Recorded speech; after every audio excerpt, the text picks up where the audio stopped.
What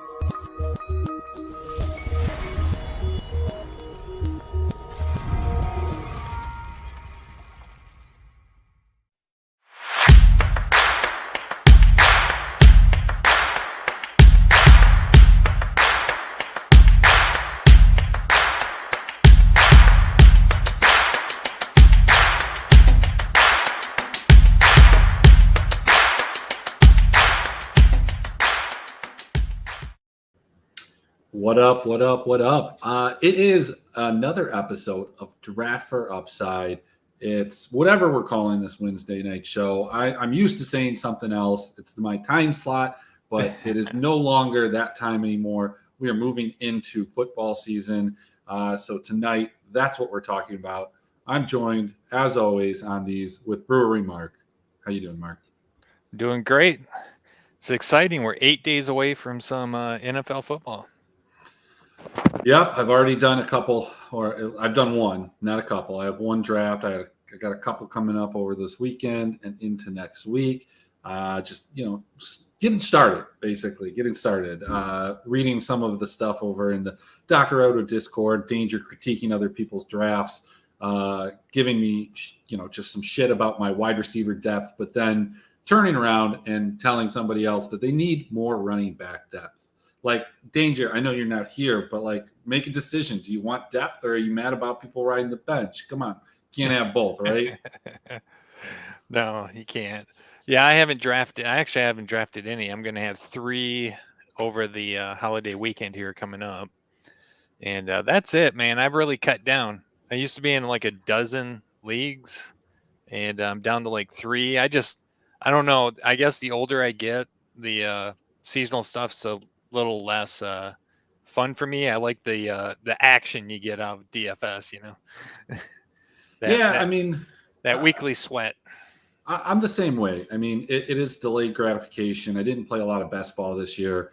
I think I'm only in 4 leagues. I don't even think I was going to do that many, and just like I had to be like the last person in one. So ended up picking up that. A couple of leagues I just haven't run very good the last couple of years, and so I feel like I almost have to come back and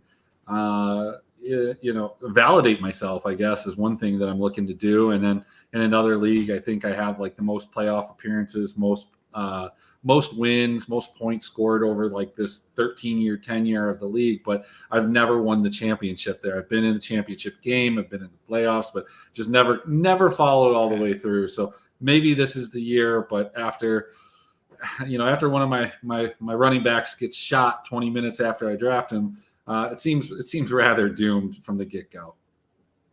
Yeah. I haven't done well at all the last few years, but it's one of them's Danger's League, and the other 2 are family leagues I've been in for 20 years. So we'll see. Well, let's try and get everything together for this these drafts that you have. We've got a full show today. A couple things we're going to do. We're going to talk about a couple over-unders in terms of win totals. We were going team by team last week. That kind of like dragged on, and it felt like that we were talking about the same thing. A lot of these numbers, at their core are probably pretty close. So we've picked out 5 that we're going to go over today that we kind of like, that maybe we haven't. We're going to talk about a couple guys that we're looking to draft, and maybe I'll have some ideas for you, maybe you'll have some ideas for me, and hopefully we just have a bunch of ideas. And then finally, we're going to take a look ahead at some possible DFS spots. I have browsed the pricing. I do kind of have an idea initially who I like, not based off projections, not based off of simulations, not based off a whole lot. So who knows where that's going to go in the next week and a half, but at least for today, we'll take a look at some of that. So let's get right into it, Mark. We talked about a couple last week. You and I were adamantly on the Lions side of the over. We were on the under of Green Bay. Before I introduce the first team, I'm not drinking anything special. I've got a Truly Blueberry here. What about you, sir? Same old, just Unraveled, my standard IPA. I love it, and it's easy to get it curbside.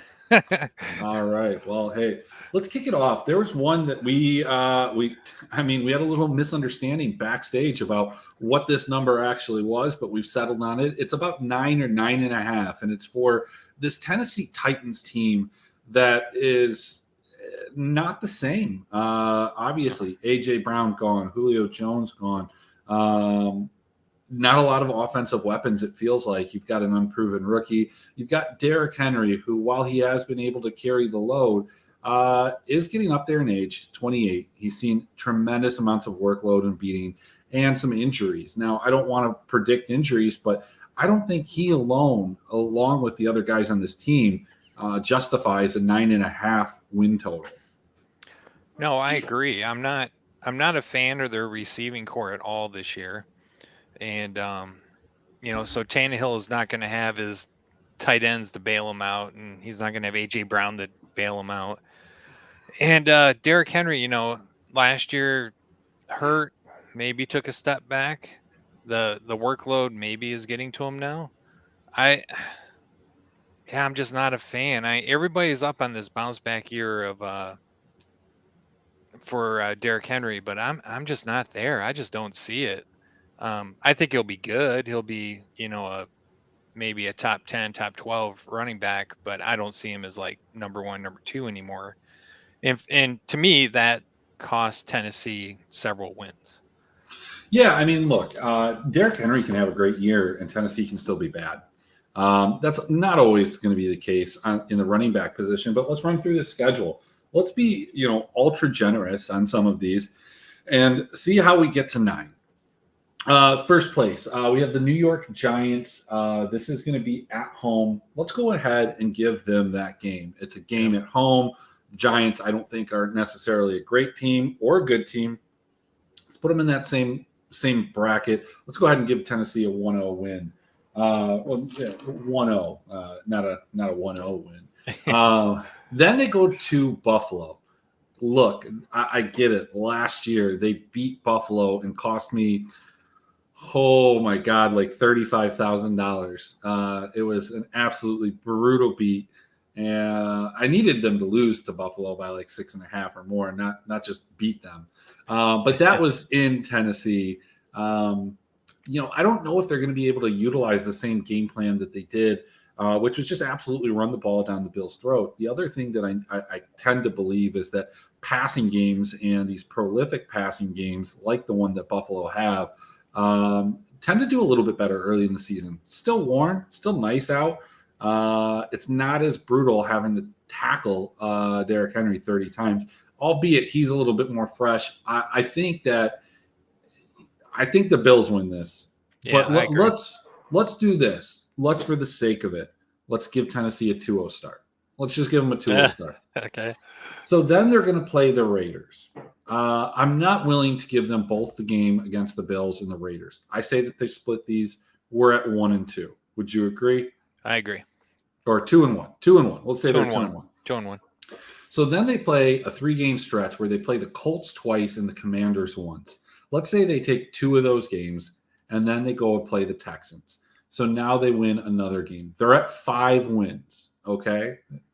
Are we good with that? I mean, I could totally see them being 2-4, but let's put them at 5 wins. This is the most optimistic of timelines. Okay. They then go against a really brutal stretch. The Chiefs, the Broncos, the Packers, and the Bengals, half at home, half on the road. I think they lose every one of those games. Yeah, that's a very good possibility. Denver is the one question mark in my mind, but is it in Denver? No, it's in Tennessee. The away games are the Chiefs and the Packers. They're playing the Bengals and the Broncos at home. So that would be the only one that I think is kind of an even game. Okay. They're going to lose the rest, though, for sure. So even in the most optimistic of timelines, let's put them at 6 at this point. They lose. They then travel to Philly. I feel like the Eagles are a better team than them. They lose there. So they're still at 6 wins. Then they play the Jags at home. Let's put them up to 7. They play the Chargers. That's a loss. That's a loss. Then they would have to beat 2 out of the next 3 teams to get to 9. The Texans, the Cowboys, and at the Jaguars. That gets them to 9. That doesn't even get them to 9.5. Like, right. I feel like I was very generous with this. there's one or two games that I think really go the other way. I think that they can get swept by the Colts twice in 3 weeks. Maybe they drop a game to the Bengals, or they beat the Bengals, or they beat the Broncos, like you said. But then maybe they split with the Jags. Maybe they don't get that game against the Bills. Maybe this is maybe they're drawing dead by the time they get to those last 3 games. Maybe they're only at 5. There's a very good chance that they lose Buffalo and Las Vegas back to back. Okay. I mean, look, I agree with you. I might even look into, I don't know if you can parlay these futures. That is just an absolute degen mode. But look, I don't feel like putting enough money on some of these futures that I'm locking my money up for a long time if I'm doing that. And it's just, dude, it's like playing season long. It's just not fun. Like, what am I going to do? Yeah. Put $100 in to win like 100? I don't know. But maybe if I could put 100 to win, 1,000, it's just like season long. I know. I sit there in my sports book. I have like the Red Wings winning the Stanley Cup. I put like $5 to win 1,000. But I gotta wait for the whole season. It's a little bit better return on investment, and you're watching those games. So I think that's a resounding under for us on Tennessee. And I feel probably better about this than any of the other ones that we've said so far. Yep. All right. So then let's go to, we've been taking a lot of unders and we've been taking some long shot overs. Here's one that I think is interesting because you look through these over unders and you look at the top, it's Buffalo at 11.5, Tampa at 11.5. But there's another team right under them that I think is in a good spot. And, this is predominantly whether or not they stay healthy, but let's talk about the Baltimore Ravens at 10.5. They opened their season against the Jets, Dolphins, Patriots. I think that they could be going 3-0 going into a game against Buffalo that's at home. Yeah, easily. I'm not impressed by any of those 3 teams. And Baltimore is always tough to play against. I think they're a little overrated this year, but they're still tough. Okay, well, so let's say we're 3-0. Then we're playing the Bills. Let's drop one of those games. So we've dropped. We've basically played the AFC. What is that? The AFC East at that point, in complete succession, which is kind of crazy. We get a primetime game against the Bengals at home. Like Lamar wins these, right? Like Lamar wins these. Like it's absolutely insane. They can be down for the first 3 quarters. Burrow could be throwing the ball all over the place, but Lamar wins these. So I've got them, let's say 4-1. Okay, so we've got 4 wins so far. Okay. Then we're playing the Giants and the Browns. Giants on the road, Browns at home. I'm thinking 2 more. 2 more. Then we play on the road the Bucks and the Saints, right? Look, I'm willing to be crazy about this. I'm going to say they hit a rough patch here. But both of these are primetime games. Both of these are primetime games. Yeah, that feels like a split to me. That feels like a loss to Tampa and beat New Orleans. Okay.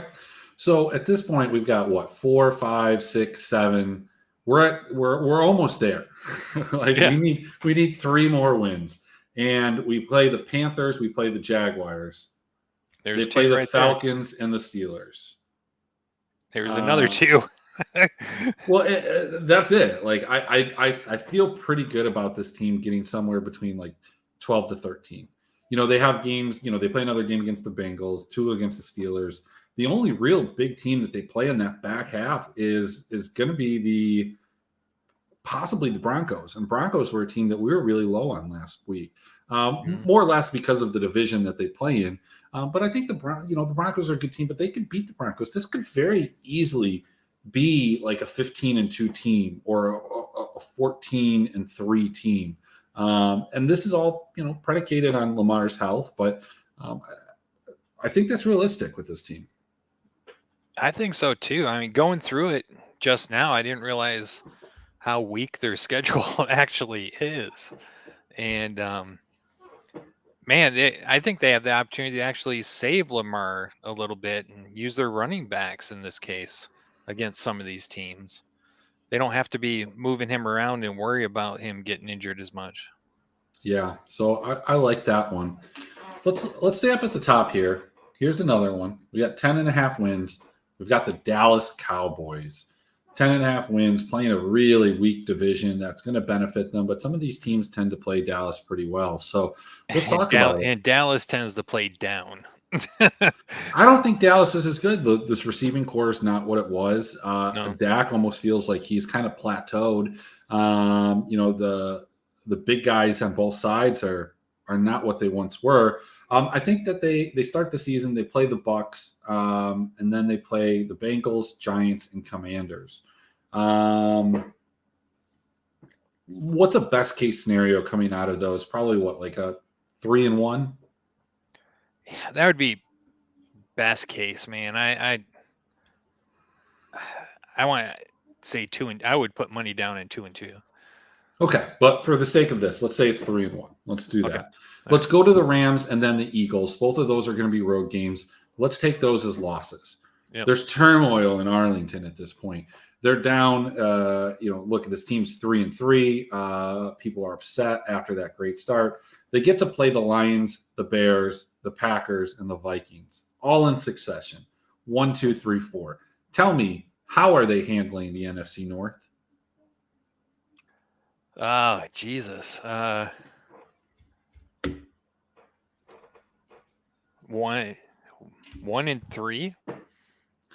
1-3. I think let's go with 2. I mean, let's get them 2 wins. Now we're up to 5. Okay. They play the Giants again. Let's go. Let's bring them up to 6. They play the Colts, Texans, and Jaguars. Let's bring them up to 8. Say they take 2 of those 3. Then they play the Eagles, Titans, and Commanders. I see at least 2 losses there. Yeah, let's give them 2. Let's give them 2 wins, and that just puts them at 10. Like I don't know that. Like I think we were generous. I can see them handling some of these stretches.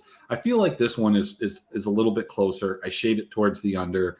Wouldn't be surprised if maybe we're a little high on the Eagles. Maybe we're a little high on the Lions. A couple of these just maybe they steal them and they get to that 11 win mark. I think that they actually end up residing right at that 10. I think this number is better than what I initially thought given their schedule.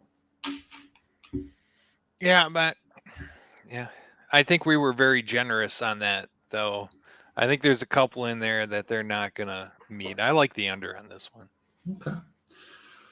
Let's go take a look at the other side. This is a team that we've been giving everybody a win when they play. They are slotted at 6.5. It is Jacksonville at the Jaguars. Let's take a look at this schedule. Let's see what we got. We've got the Commanders, Colts, Chargers, Eagles, Texans to open up 5 games, 3 on the road. I'll give them 2 wins. I think maybe they beat the Commanders, maybe the Commanders and the Texans. Maybe. Yeah, that's what I would think. Okay. They're on the road in the other ones. Maybe they beat the Colts. Maybe they end up 1-4. I think that's realistic. Then they play the Colts. So we've given them 2 wins. They play the Colts at Indianapolis. They're still at 2 wins. Yep. The Giants, Broncos, Raiders, Chiefs. Let's give them 1 win out of that 4. That gives them 3. Then they've got the Ravens, Lions, and Titans. Where are we giving them 1? Give them 1. Yeah, this is one of those games that the Lions will cough it up. All right. And then they have so at that point, I think we've only got like 4 wins, I think. What is it? 1, 2, 3, 4. So now they're going to need to kind of sweep this. Jets, Texans, and Titans. It's a possibility. It is a possibility. It all depends. Is Tennessee in the running? Sure. But yeah, I could see him taking 2 for sure out of that stretch. Yeah, it's a tough task for them to go ahead and win 3 in a row right there. Mm-hmm. We haven't seen it. I like this at the under. Obviously, the number, where you're going to be when you're betting an under on a 6.5. It's not going to have the gap that you might have like on a Tennessee 9.5 number. But I like the Jags on the under. Would not be surprised though. I mean, there are a couple spots here. If they make some vast improvements, that they could get up to a 7-8 win total, but I just don't see it. Last one for this segment, Mark. I've got the Arizona Cardinals. The Arizona Cardinals, 8.5. 8.5. Play in the tough division, but man, they've got some talent there, right? Like, James Conner, Kyler Murray, went and got some new wide receiving talent. 8.5. Does that seem weird to you? I'd have to go through the schedule, but it actually feels pretty close. Okay. Especially, how many games is Hopkins suspended? A bunch. Yeah. But let's run through it. Open up at home versus the Chiefs, then they go to Las Vegas, and then they're playing the Rams. Yeah. What do we think of the Chiefs? No Tyreek, but they picked up Juju. Do they miss a beat at all? No, I mean, I don't think so. I'm willing to give Arizona, if I'm being overly ambitious, I would give them 2 out of these 3, but I'm going to give them 1 out of 3. Yeah. Okay. They play the Panthers, Eagles, and Seahawks. I want to give them 2 there. Panthers, Eagles, and Seahawks. Yes, 2. Eagles at home, Panthers and Seahawks on the road. Let's go ahead and give them 2. That puts them up to 3. Then they're going to play the Saints, Vikings, and Seahawks. Again, I want to give them 1, maybe 2 here. Let's err on the other side. So that puts them at 4, right? Yep. Then they're going to play the Rams, 49ers, Chargers, Patriots, and then Broncos. This is going to be like a make or break section. I can see them winning at least 2 of those games, maybe 3. Really? You think they can take 3 of those? I think they absolutely could. They always play the divisional games close. The 49ers, it's a primetime game at home. I think so. Okay. Let's go with 3. Then they finish the season with the Bucks, Falcons, and 49ers. I mean, I can give them 1 or 2. I think that puts them. What did that end up putting them at? Well, this is 1, 2, 3, and then in this stretch it was like 4, 5, 6. I mean, that's pretty close too. I don't know. I think that back end stretch is when it gets easier, and that's when this team struggles. I think I'm gonna think that this number is kind of where it is. I guess at second thought. No, I'm not betting this. I mean, this is an 11-win team from last year, though. Yeah, which is actually, yeah, and they're going to have, and Kyler Murray was hurt for some of that last year. It's always that second half when Call of Duty comes out, double XP weekends. And you're going to get James Conner for the whole season this year, not just spot duty. Now they got rid of Edmonds. So, yeah, it's a tough one, man. It just feels like it's right at the right number. I kind of lean over. I don't think I can bet this one. Yeah, one of the things that I like to point out, and I think we do, and it happens even in season to just about everybody, people overestimate the difference between a good and a great team or a bad and a good team. Like, it's a razor thin margin in a lot of cases. Now, bad to great, the top of the top, your Kansas Cities, your Buffaloes versus like your Jacksonville, your Texans. Yeah, like those teams, like those lower end bottom 5 or 6 teams will only probably get 1 or 2 wins against the top 10 teams throughout the entire season. But when you start looking at those mid-tier teams, team number 10 and team number 20 is not that far apart. But in our minds, a lot of times they really are. And you see people wanting to lay the point so often, but I just don't think that that's necessarily the case. If, you follow any type of like gambling systems, one big profitable system last year was just straight up taking every underdog on the money line throughout the entire year. Now, look, there were a couple that really made that go well. I think it was the Jets over the Bills, the Jags over the Bills, and the Lions over the Cardinals. Those 3 ones really, helped propel that system into profitability, but it was pretty close the rest of the way because dogs win more often than people realize. I'm not even talking about just covering the spread. Just winning outright is something that they do pretty quick often. So even in some of these games where you think that Arizona is going to be an underdog, I think that they're going to win more of them than we maybe are giving them credit for. Yep. All right. Well, Mark, we talked about having some drafts come up. So I think this is a good time to drop the very small amount of seasonal content that we might have, and start. This is where I need Danger, man. He's all about seasonal. Well, let's talk about some guys that I don't know if you've done any mock drafts or you looked at it, but let's talk about some guys that maybe are going above or below where you think that they should. Okay. Do you want me to throw out some names, or do you have anybody kind of prepared? I have one specific one that we haven't talked about in any of the show prep or anything, and that's Juju Smith-Schuster in Kansas City. And Kansas City is looking to fill that Tyreek Hill number 1 spot. And I'm looking at Yahoo average draft position currently is at 68.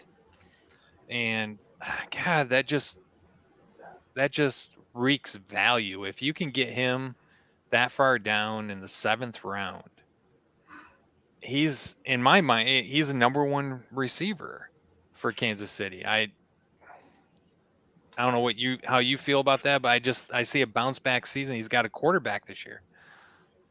Yeah, I mean, I think the biggest problem was that there was some news that he had. I think he was dealing with like a knee injury. So I think that's what's kept him down there. I mean, obviously, if he has a injury-free season, I think that he outperforms his ADP, and you can definitely take a shot at him that far down.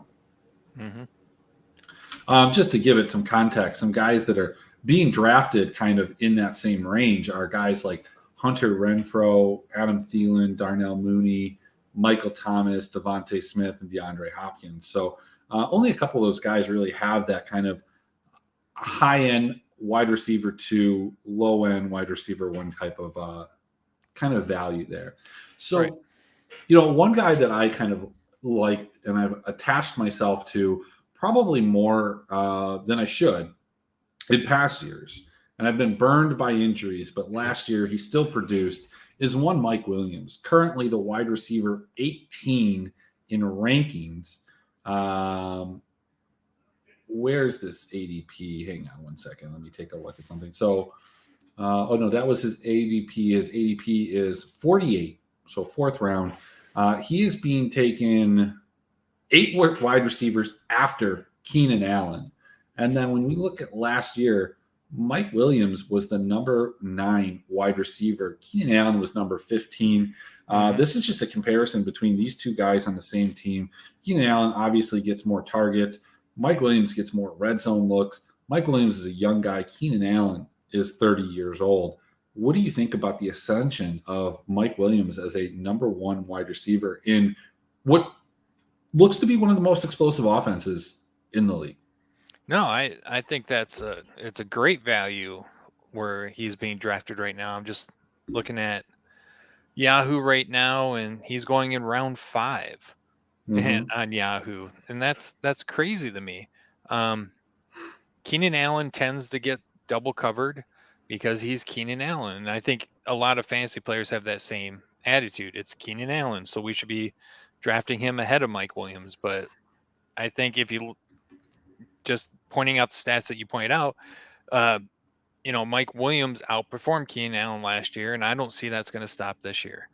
He's faster. He can jump higher. They use him in the red zone for that reason. So, yeah, let's talk about some of the wide receivers that are going ahead of Mike Williams. They all have question marks. I mean, Mike Williams is staying healthy, but at the end of the day, every single one of these wide receivers that I'm about to say has that same question mark.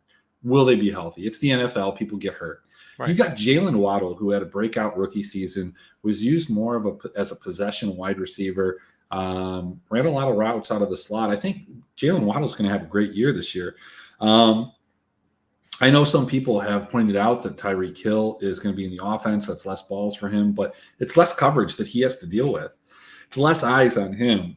Mm-hmm. Jalen Waddle can be a deep down threat. I like Jalen Waddle. I don't know if I like him more than Mike Williams, though. Like, again, Mike Williams, wide receiver 1 last year. Jalen Waddle, even with that increased workload, was like a wide receiver, just a fringe wide receiver 2 at 21 overall. And actually, hang on, I got to switch this to PPR. My bad. That kind of changes some things here. Well, Mike Williams was still wide receiver 1, but he was tied with Keenan Allen, basically 11 and 12. Jalen Waddle, where was he? Number 13. So, do you think that Jalen Waddle, his production in terms of overall yards, touchdowns, and other things that go into it, outweigh what will probably be a reduced workload, at least in the target section? I don't see where he increases any of that this year. He might stay the same, but any increase he's going to get, that's going to go to Tyreek. So, sure. I think he's going to sit right in that same range. He's going to be a receiver 13, 14. So I'm going to throw one here that I saw, somebody in the Discord talking a little smack about, but we've got the number 13 wide receiver coming off the board, 34 overall. That's going to be Michael Pittman. Finished last year's wide receiver 17. That's with Carson Wentz throwing him the ball in a massively run-heavy scheme. I think that they're going to throw the ball a little bit more. Matt Ryan is not an elite quarterback, but he's more than good. He's better than Carson Wentz, and he's better than a lot of guys. He's extremely accurate and had some good games at the beginning of the last season before Calvin Ridley, went off to do whatever he was doing, whether that was placing bets or getting right in the head. Michael Pittman is going to be that wide receiver 1 here in Indianapolis. Do you think he's being drafted too high? Do you think he's being drafted too low? What do you think is going to happen with Michael Pittman this year? This is one of the biggest question marks in my mind. I am not a Matt Ryan fan at all. Yes, he's an improvement over Carson Wentz, but I really just don't see the passing game being that much better. I think it's still going to be run focused. So I don't see any increased production for Pittman this year. I like Michael Pittman. I think he's being drafted right around where you can. Like, I don't think that he's a bad pick at the end of the 3rd round. The guys that he's being picked around, he's being picked after like an AJ Brown or T Higgins, but before guys like DJ Moore, Deontay Johnson, and Terry McLaurin. Now, those are the 3 names that I was going to mention when I was talking about Mike Williams and Jalen Waddle, but Terry McLaurin now is going to be playing with Carson Wentz. That offense looks like it has some problems. Deontay Johnson, one of the most talented wide receivers in the league, but has benefited from an extremely large target share. Is that going to continue with Trubisky? Is it going to continue with whoever's quarterback there? And DJ Moore is like the perennial guy that tends to disappoint, gets a lot of targets sometimes. People think, or I've heard people say, that it's an upgrade going to Baker Mayfield from Sam Darnold. And while that may be true, I'm just not sure how much of an upgrade it is. And Can we really expect more from DJ Moore, who ended up finishing as wide receiver 18, but is being taken as a fringe wide receiver 1? No, yeah. So in that context, I like Pittman better than any of those guys. Yeah, look, one of the craziest ones for me is Terry McLaurin. I don't think his situation has gotten all that much better. And he was wide receiver 25 last year. He had some good games. I do think Carson Wentz is an upgrade over Heineke, but is it enough to propel him into kind of fringe wide receiver one position? I just don't think so. I mean, I think let's talk about some guys that are going after these guys that could be there. DK Metcalf, extremely low on almost everybody's board in comparison to his productions in years past, and rightfully so. His quarterback situation so much different than it's ever been. Then we got guys like Brandon Cooks and Cortland Sutton. Any of those three guys kind of interest you more than some of the guys that we mentioned? No, really don't. No, I mean, I think Cortland Sutton, Maybe, yeah. Metcalf, and Cooks. I would pick every single one of those guys over Terry McLaurin. Nothing against Terry McLaurin. I think he's great. I don't know. Like, they don't have anything else on that team. Are they going to force the ball to him? We've seen that from the Commanders. So I don't know. I just think McLaurin's going a little bit too high. That's a Wentz thing too. He'll force it to him. Yeah, I think McLaurin is going 1 to 2 rounds early, personally. But then you start getting into kind of the depths of the wide receiver position. Some of the guys that are going around that Juju Smith-Schuster range are guys like Allen Robinson, Jerry Jeudy, Darnell Mooney, Gabe Davis, Amari Cooper. Obviously, some of those guys have their own warts, whether it be the quarterback, whether it be no quarterback, or just a track record of no success. Yeah. The one person I'll point out there is Allen Robinson. I'm actually high in him this year. I think he brings to LA and Stafford what they wanted from losing my mind right now. Odell. What they wanted in Odell, they're going to get out of Allen Robinson this year. So he's one receiver that I'm a little higher than most people on. Let me give you two. Let me give you three overall. The last three wide receivers that I think we're going to talk about here, and then we'll go into the running backs. Christian Kirk right now being drafted as wide receiver number 40, 98 kind of overall. Robert Woods right behind him at 100, wide receiver 42. And you also have Brandon Ayuk a little bit above them at number 94, wide receiver 39. Ayuk, started last season off just nowhere to be found, but tends to have, or is said to have, a little bit of more of a rapport with Trey Lance. Does that bump him up over a guy like maybe like Rashard Bateman, Michael Thomas, or Elijah Moore for you? I'm sorry, can you repeat that? Yeah, Brandon Ayuk, if he has more of a rapport with Trey Lance, do you think that he goes he's a wide receiver 94 right now. He's going behind Tyler Lockett at 38, Rashad Bateman at 37, Michael Thomas at 34, and Elijah Moore at 33. Are you interested in Brandon Ayuk as a wide receiver 3, or is this guy somebody that, if he's there, but you're not reaching, and you wouldn't blame anybody if they picked him right around here? Yeah, I guess the latter. I'm not reaching for him. I'm not a huge fan of his. I don't like the situation there in Chicago. I'd prefer to take Michael Thomas in this situation. You mean San Francisco? Oh, sorry, San Francisco. Yeah. Similar situation. Yeah. Well, a guy that's going right above him, Tyler Lockett at 92. Look, this is crazy to me. Like, Tyler Lockett, I get he's in a bad situation, but so is DK Metcalf. DK Metcalf is a wide receiver 19. Tyler Lockett is a wide receiver 38. What's going on here? Yeah, I think that's weird. I like Lockett actually better. I don't know. Seattle in general is just bad. I'm really not interested in either receiver. But I would take Lockett first in my mind. So I think he's good value where he's being drafted. So I'm gonna rattle off some names, either or. Tyler Lockett or Amon-Ra St. Brown. I'm taking St. Brown. Okay. Tyler Lockett or Jerry Jeudy? Gotta go Jerry Jeudy. Tyler Lockett or Amari Cooper? Now, keep in mind Amari Cooper's quarterback situation. He's got Jacoby Brissett for the first 11 games. Yeah, exactly. So that's a case where I'm taking Tyler Lockett. Okay. I mean, Amari Cooper's wide receiver 26. Tyler Lockett or Darnell Mooney? Ooh.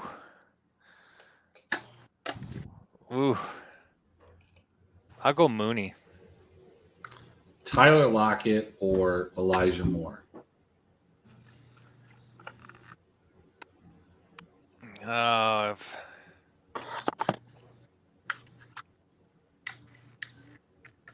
Elijah Moore. That's crazy. So Mark, I'll tell you what. I'm taking Tyler Lockett over Amon-Ra St. Brown. Look, if you're going to tell me that Amon-Ra St. Brown is going to get 10 targets a game like he did for like that little stretch, then like I'm all in. But I just don't think that's the case. I don't think that they had anybody else to throw the ball to. And outside of this Lions, not like that they're like talent laden in the wide receiving corps or anything, but if everybody else goes down, yeah, maybe. But I just don't see him replicating what he did in that home stretch. I think that I prefer Tyler Lockett over Darnell Mooney before Elijah Moore, and it's not even close. The couple of guys within that range that I'd rather take the chance on them, given their situations. Allen Robinson, Jerry Jeudy, maybe, but the other guys that are being taken are Adam Thielen and Hunter Renfrow. And I think both of those guys, Thielen is older, but in a more dynamic offense, in my opinion. Renfrow, I think, is very good. If you hear opposing cornerbacks talk about this guy, they speak highly and say he's like one of the better wide receivers in the league. And so, I don't know what I'm talking about, but they do. So I'll believe them. Yeah, I just, in my mind, Seattle is just going to run the ball. I just don't see Tyler Lockett getting a ton of targets this year. Well, what's up, Adam? How are you? Can you hear us? Adam, can you hear us?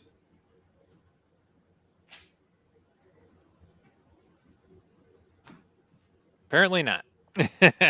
Can you hear us? Can you? Nope. All right. There we go. He's going to try to reconnect, so we'll get back to him. So let's talk. We'll go back to it when Adam. We'll get his take on it. Let's talk about a running back situation that we touched on in the over/under yesterday or last week, and I have had my battles with danger on. Let's talk about this. Let's talk about AJ Dillon. AJ Dillon versus Aaron Jones. When we look at where Aaron Jones is being drafted, running back 11, 19th overall. AJ Dillon is, I want to say wide receiver, running back 26, 66 overall, behind guys like Bryce Hall, Antonio Gibson, Clyde Edwards-Helaire, a hurt, banged up Cam Akers. I don't know, man. I don't know. I don't think that these two guys are altogether that different. No, I agree. This was another one I was looking at. You brought him up on the pre-show. I think he's a great value where he's getting drafted. Let me look at where he's being drafted on Yahoo right now. Adam, can you hear us? I can, yeah. I could hear you for a while earlier. Then I plugged my phone in to the charger. All of a sudden, it was muted. I couldn't get anything to work. But anyway, how you boys doing? Man, we're doing good. We're just we're to a point. We have a couple over-unders that we talked about earlier. I don't know if you missed it, but we found the consensus best one to bet. And it's Tennessee slotted at 9 to 9.5. We're taking the under. Their schedule is not great. It's not terrible either, but it seems ridiculous. Yeah, I mean, who do they have in their wide receiver core? The rookie Robert Treylon Woods. Burks, and who is it? The Robert Woods. Last name guy, Akine something. Well, they have Robert Woods. They do have Robert Woods. That's a nice addition. But what rapport does he have with Tannehill? I don't know. Henry coming off an injury. The defense has to regress at some point. They're just not that talented. Yeah, I like it. I think when we ran through it, we got them up to 8 being, well, we got them to 9 being extremely generous. So if you could get like a 9.5, I think DraftKings has them at 9 right now. You could probably line shop it, find 9.5. But so that was the first point. Now we're talking about. They always overachieve. That's the only scary part. That team always seems to overachieve.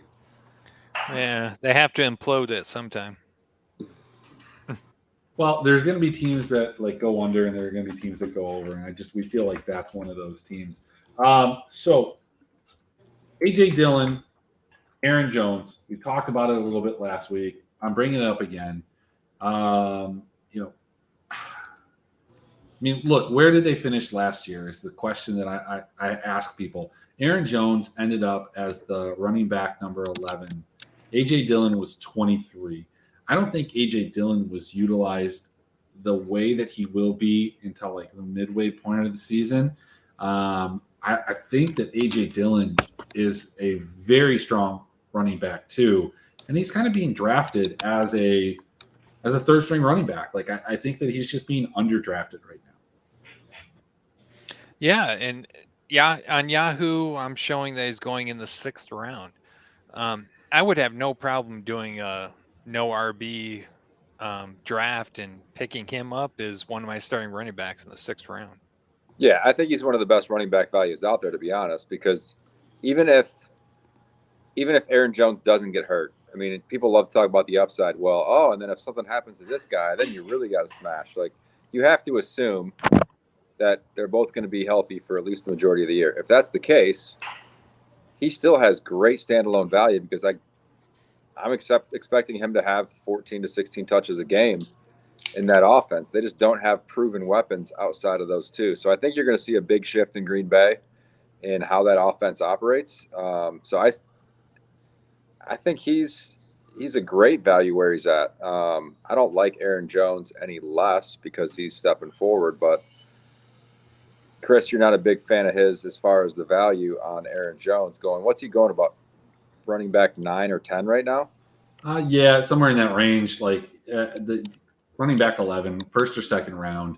I mean, look, this is what you can almost do with your running back situations. Maybe you take one early, right? You get one of the premier guys early, but then you wait until this like 4th, 5th, 6th round area. Let's say 5th round. You're getting guys like A.J. Dillon, Josh Jacobs is even falling that far. You could take a chance on like a guy like Akers, ETN, or even Elijah Mitchell. Not crazy about any of them, but I'm going to start accumulating them at this point. And then as you get deeper, you got like Dameon Pierce, Ramondre Stevenson, James Cook, Henderson, who can come in and quite possibly be the week 1 starter if Akers isn't able to go. And then my personal favorite until he was robbed at gunpoint and shot was Brian Robinson Jr. Was going like super, super low. Was running back 48.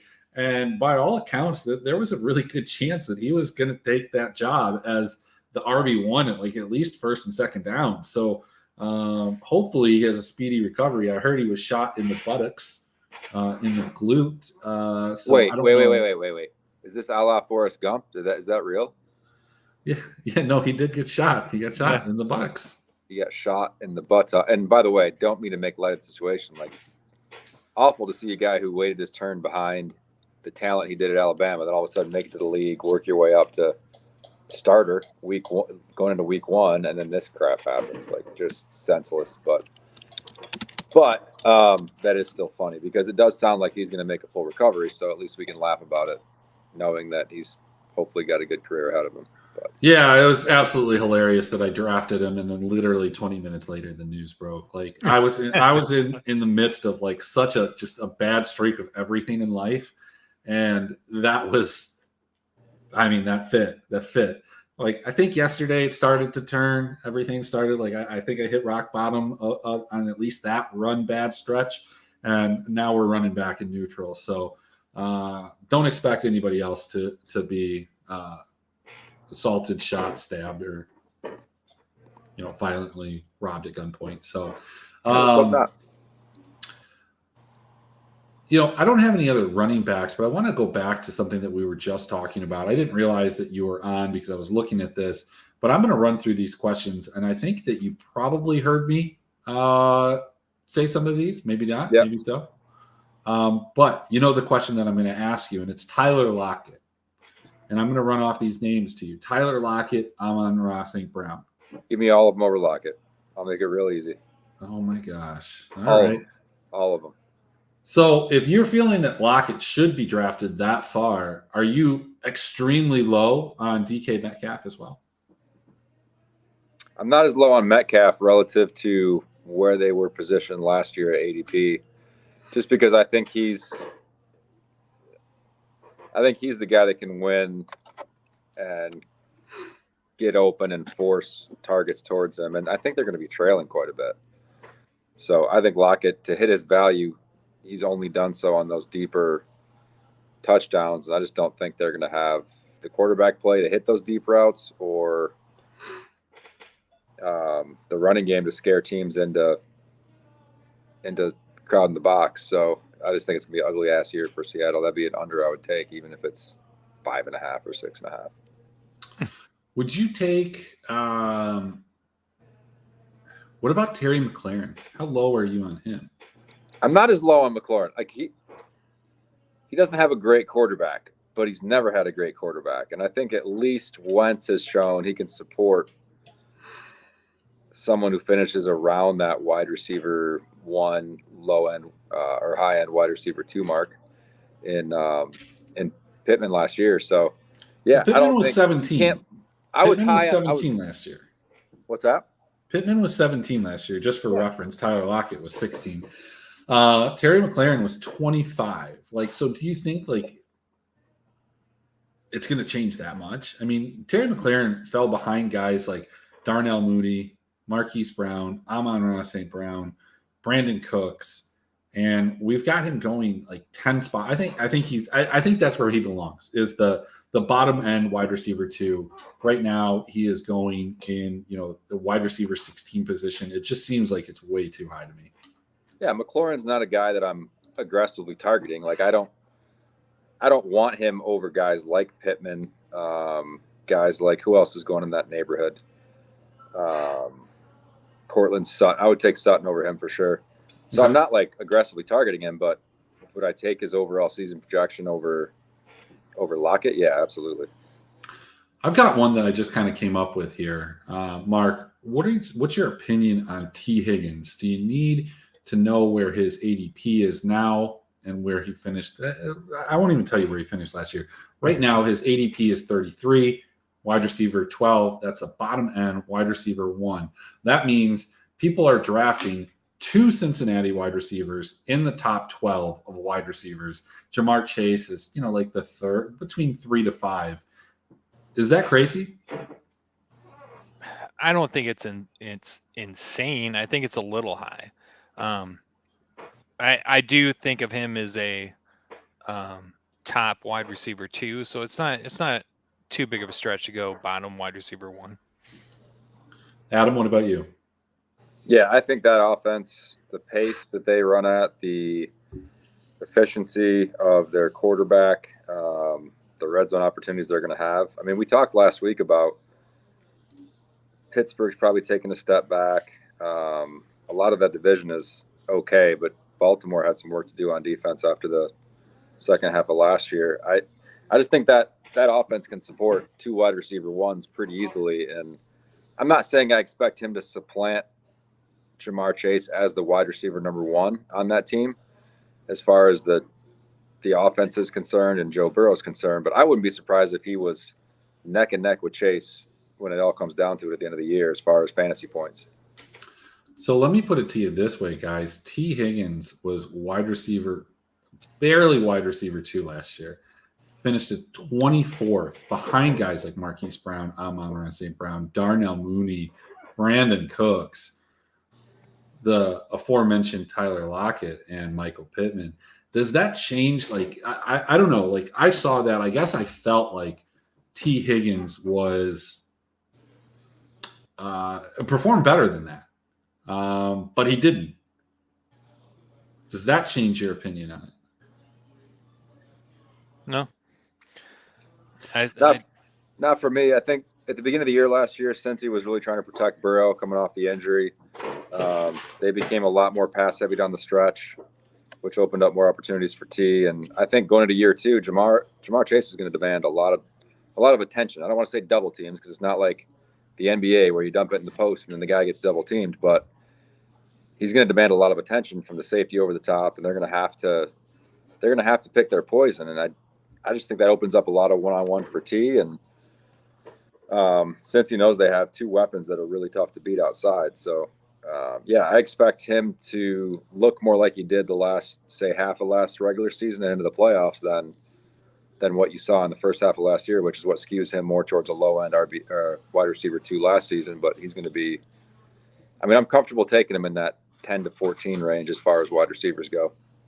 Yep. All right, I'm going to go with one more to close the show, guys. We've got currently sitting in a bad offense. He switched teams, but he should by all means become the guy where he went. Currently sitting as wide receiver number 40. He finished last season as a wide receiver 26. Currently ADP, where is this? Right around 98. Do either of you have a guess who I'm talking about? Nope. You said he's being drafted at wide receiver 40 right now? Wide receiver 40, finished last season as wide receiver 26. Went from a good team to a bad team. Got paid a lot of money. A lot of money. Amari? No, it's Christian Kirk, actually. Oh. No. Opinions on that? Where is he being drafted? Number 98 overall, wide receiver number 40. Finished last season as a wide receiver 26. Marvin Jones last season was wide receiver 34. By all accounts, I feel like Christian Kirk should outperform Marvin Jones. I think both of these guys should have a better season. I think Jacksonville is still bad, but I think the offense is a little bit better. They do have, a quarterback coming into his second year. They've got a lot more weapons. It's not like great weapons, but they've got more weapons. Yeah, and I have to think they have a better coach and coaching staff this year than they did last year that might actually be able to use the talent. So Christian Kirk or Tyler Lockett, Adam? You're getting into the neighborhood where I would probably take Lockett. Okay. But it just doesn't feel good. Where Kirk's being drafted, I'm targeting him to take him at least around above his ADP because I think he can be a good, at least in full PPR, because I think he can be a good, not a volume target guy, but they got to throw it to someone. They're saying Zay Jones is looking good. I'll believe that when I see it. Marvin Jones is getting old. He's got to be at least 32.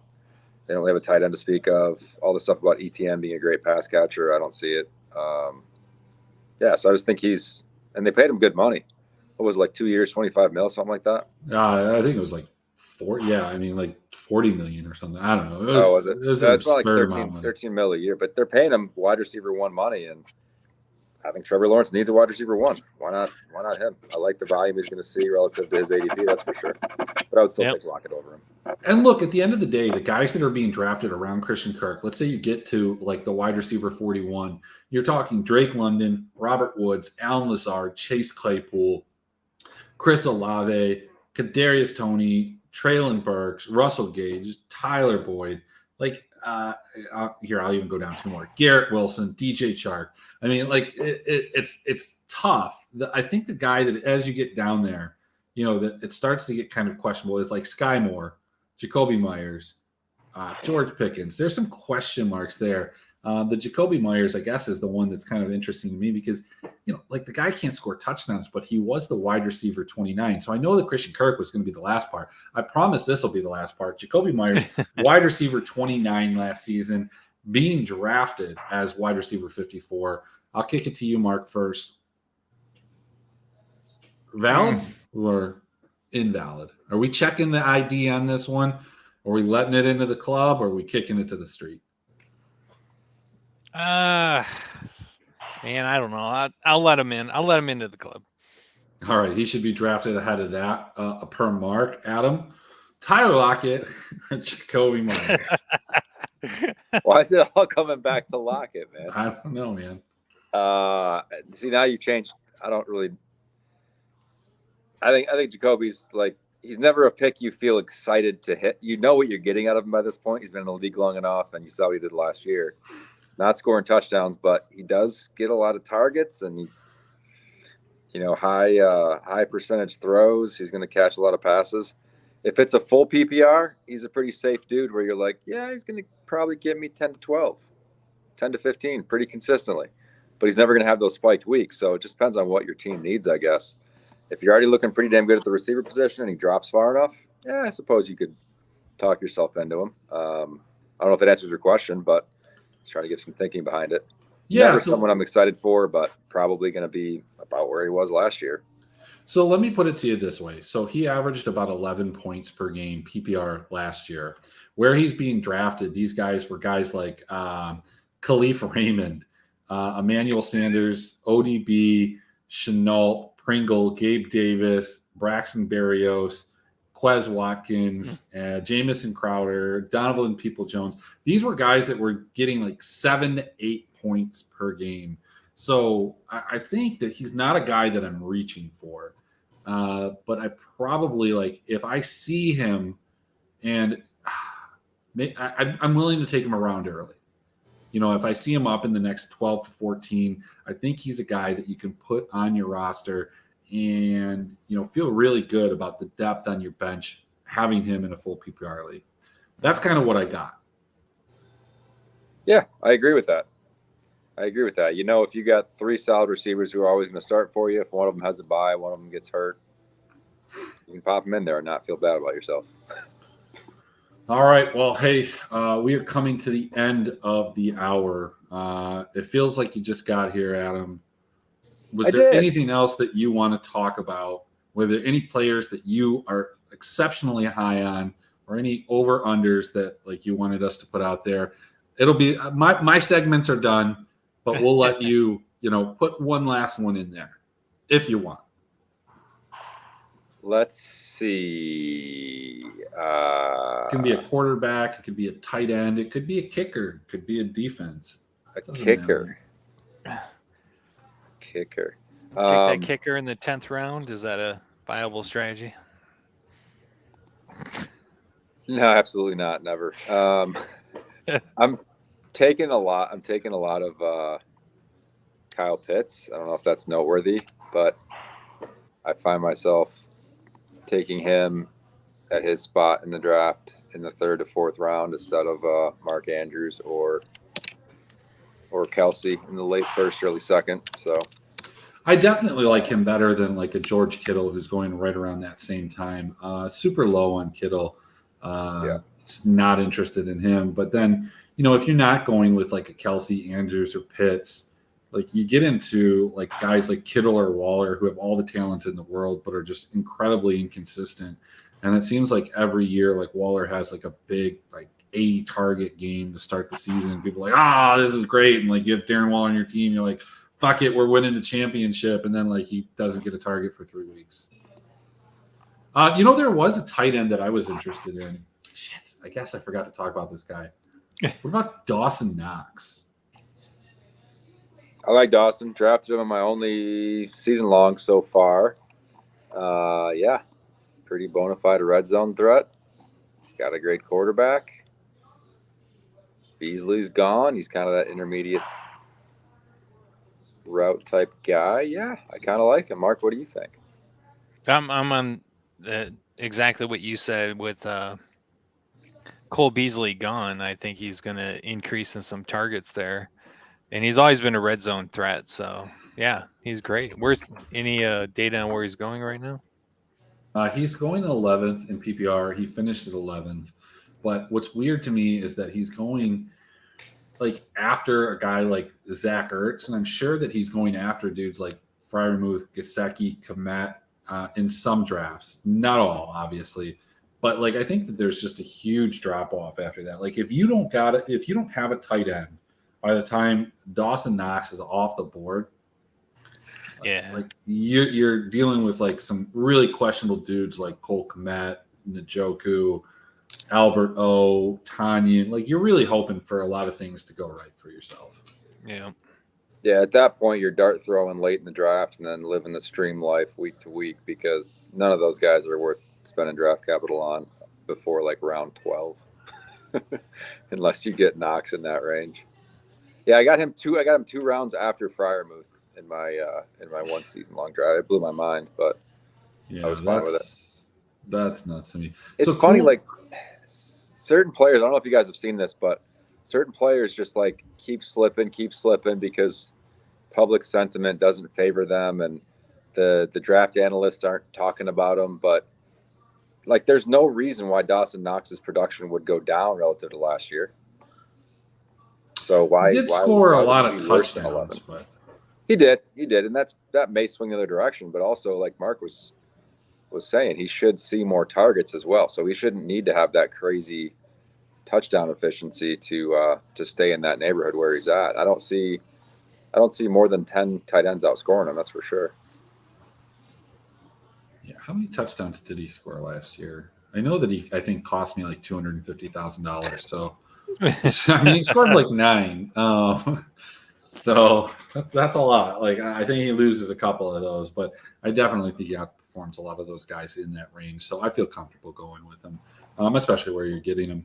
Mark, do you have anything that you want to close the show with? I forgot to hold a pen. I like holding a pen when I do these things. I think I'm better when I do it, but maybe next week.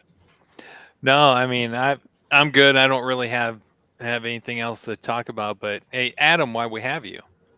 Just really quick before we roll this up. Any thoughts on Cam Smith going to live? Yeah, I mean, there's no sugarcoating it. It's a big blow to the PGA Tour. That's for sure. Yeah, to me, I mean, it's finally a big, other than DJ, it's really the first big name player to go. Yeah, DJ was like the one that got the ball rolling, where it was the first like, oh shit moment. If you're a fan of the PGA Tour and things staying mostly domestic, as far as that goes, but yeah, it sucks, man. Even players like Neiman and Abe Answer and some of these younger guys, it sucks seeing them go too. The PGA Tour, I wouldn't say they're like on the ropes, but they're in trouble. None of it feels good. It's nice to see Rory and Tiger step up last week and at least seemingly take a step in the right direction for the tour and what they're going to do for their top end, upper tier players. But it still just sucks to watch the defectors go, and especially to a league that's just not based around the highest level of competition, which that's the reason why we have the biggest sports leagues outside of soccer, maybe in the States, is that's the highest level of competition. It's what players dream about when they're training as young athletes. It's what they dream about when they're hitting 10-foot putts on the practice green. This is to win the U.S. Open or the Masters. Not that they're going away for the live guys necessarily, but 72 holes with a cut, and the lowest score is the winner at the end of the week. That's just the way golf has been, and I think everything they're doing just diminishes the level of competition, both the talent and the format. Just none of it feels to me like anything I'm interested in tuning into. There's probably a market for it, but yeah, man, it's been hard to watch as a pretty big fan of the PGA Tour and just high level golf in general.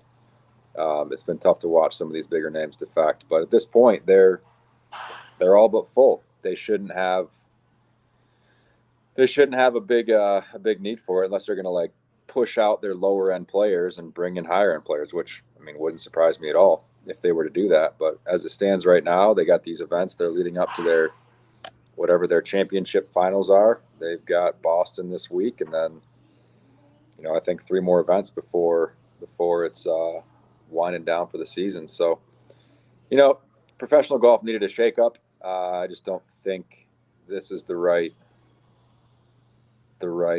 anything really, format, leadership. It's not as forward thinking as they want to make it out to be. I just don't see how it sustains. I don't see how it sustains. It's just not. It's not going to keep interest, I don't think, from a viewer standpoint. Not until they get a good TV deal. That's the only thing. but they have all that oil money behind it, and I Yes. I don't begrudge anybody going and getting a payday. That's fine. Just be honest about why you're going. That's Yeah, been I my mean, thing. you're only going for money.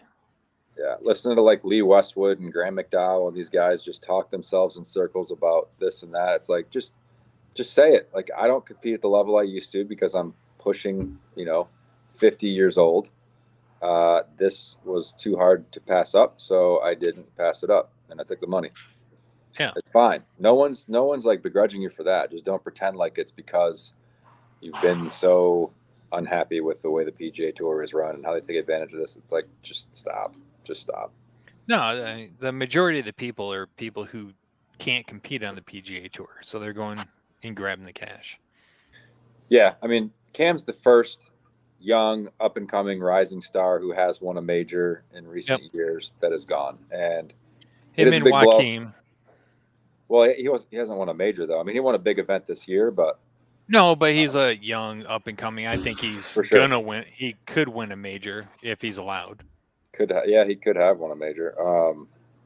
I think eventually the Live Tour guy, the Live League, whatever they're calling it, is it's probably gonna end up earning world ranking points, and eventually those players will be in majors, which is fine. But that's all yet to be seen. I like where the PGA Tour is going with the response, and hopefully the product that we're watching as the PGA Tour hopefully evolves doesn't get diminished too much.